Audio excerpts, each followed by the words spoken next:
Suriah, pusat kekristenan yang hampir punah. Tahukah Anda bahwa orang Kristen di wilayah Suriah yang kita kenal saat ini di zaman Alkitab disebut dengan jemaat dari Antiokhia?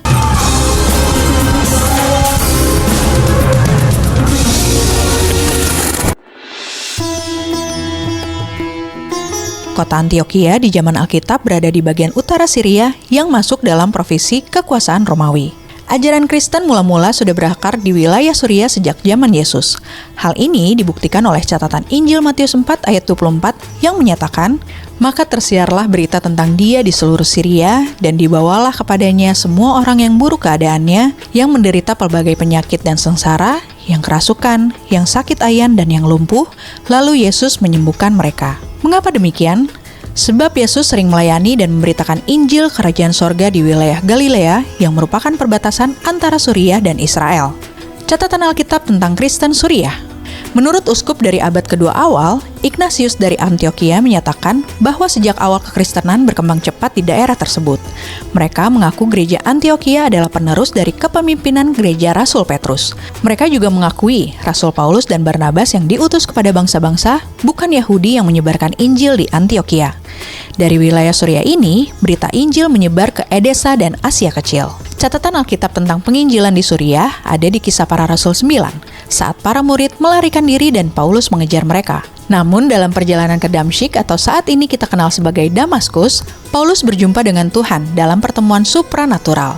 Damaskus saat ini merupakan kota terbesar dan ibu kota negara Suriah. Yang menarik, bahasa Aramaik, bahasa yang digunakan di zaman Yesus, merupakan salah satu bahasa asli wilayah Suriah. Mereka saat ini menyebutnya dengan bahasa Suryani atau bahasa Aram Timur yang pernah digunakan di sebagian besar wilayah Arab Timur. Di masa kejayaan, kekristenan mencapai 75% populasi Suriah. Wilayah Antiokhia merupakan kota perdagangan dan juga daerah pertanian yang subur. Dalam perkembangannya, kekristenan di wilayah ini disesuaikan dengan budaya Greko-Romawi dan pengaruh Kristen Damaskus. Dari abad ke-4 hingga 5, muncul gereja dalam bentuk biara-biara. Salah satu yang terbesar adalah aliran Jakobit Suriah, dengan pengaruh ajaran James Yakobus Baradai, uskup Edessa. Selain itu juga ada aliran lain yang setia dengan Kekaisaran Bizantium dengan gereja yang terpusat di Roma. Mereka sering disebut sebagai Kristen Melkite. Saat itu populasi orang Kristen mencapai 75% dari keseluruhan penduduk. Kekristenan Suriah mulai menurun. Pada tahun 526 dan 528, dua gempa bumi besar terjadi di wilayah ini, yang merenggut korban jiwa hingga 250.000 orang. Setelah itu terjadi invasi Persia, yang membuat aliran Jakobit semakin menjauh dari pengaruh Yunani. Perang dan bencana membuat populasi di wilayah Suriah berkurang dengan cepat. Selain itu, karena terjadinya perpecahan gereja pada peristiwa skisma, juga di bawah tekanan dan pemerintahan Kekaisaran Persia, jumlah umat Kristen Suriah mengalami penurunan yang tajam. Walau demikian, gereja dan orang Kristen masih bisa bertahan. Setelah itu, gereja Ortodoks Suriah terus mengalami penganiayaan di bawah kekuasaan Arab, Mongol, Salibis, Mamluk, dan Ottoman. Pada tahun 1915 atau yang dikenal sebagai Saifo, yang artinya tahun pedang, lebih dari 250.000 umat Kristen Ortodoks Suriah di Timur Tengah dilenyapkan oleh Kekaisaran Ottoman. Banyak desa Ortodoks Suriah menjadi kosong, dan biara-biara serta gereja-gereja bersejarah dihancurkan. Selama Perang Dunia I, Patriarkat sekali lagi terpaksa melarikan diri dari Kekaisaran Ottoman dan Patriarkat dipaksa melarikan diri ke Homs, Suriah pada tahun 1953 dan kemudian Damaskus pada tahun 1957. Umat Kristen Suriah saat ini. Di tahun 2011, setelah jatuhnya Presiden Bashar al-Assad, konflik berkepanjangan terjadi di Suriah.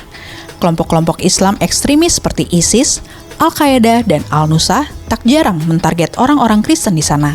Gereja-gereja dan relik peninggalan umat Kristen hancur dan hilang karena perang. Melarikan diri menjadi pilihan banyak umat Kristen Suriah menghadapi penganiayaan yang sangat ekstrim. Di wilayah yang dikuasai oleh pihak oposisi atau di daerah yang mengalami pertempuran intens, populasi Kristen hampir sepenuhnya lenyap. Di Aleppo, sebagai contoh, diperkirakan bahwa tahun 2016 jumlah populasi Kristen turun drastis dari 200.000 menjadi 30.000, turun 85%. Di Homs, pada bulan Februari 2014, hanya 28 orang Kristen dari populasi sebelumnya sebanyak 40.000 yang memilih tinggal, menurut NGO Open Doors USA. Pada bulan Februari 2022, menurut NGO International Christian Concern, hanya satu orang Kristen yang tersisa di kota Idlib yang dikuasai oleh kelompok Islamis, yaitu Michel Boutros Al-Jisri yang berusia 90 tahun. Namun ada juga orang-orang Kristen yang mengambil langkah berani dengan membentuk milisi Kristen sebagai bentuk perlawanan selama konflik dengan ISIS. Milisi Kristen tersebut bekerja sama dengan pasukan Kurdi sekalipun punya sejarah kurang baik satu sama lain. Saat ini, orang Kristen yang masih bertahan di Suriah mulai menata kehidupan kembali. Jumlah mereka diperkirakan mencapai 10% dari total penduduk Suriah. Denominasi terbesar adalah Gereja Ortodoks Yunani dari Antioquia. Selain itu juga, ada Gereja Katolik Yunani Melkite, Gereja Ortodoks Suriah Oriental, dan juga minoritas orang Protestan. Keberadaan umat Kristen di wilayah Timur Tengah tidaklah mudah, terlebih di tengah perang yang terus berkecamuk silih berganti. Mari kita berdoa agar iman umat Kristen di Suriah dan negara-negara di sekitarnya dikuatkan, dan bahkan bangkit untuk menghidupi semangat pemberitaan Injil yang mereka warisi dari gereja mula-mula. Tahukah Anda bahwa dengan berdonasi kepada CBN, Anda telah mengambil bagian dalam pemberitaan kabar baik dan pemuritan generasi bersama ribuan gereja di berbagai pelosok Indonesia? Anda bisa berdonasi melalui kris di layar ini atau klik link pada card sebelah kanan atas.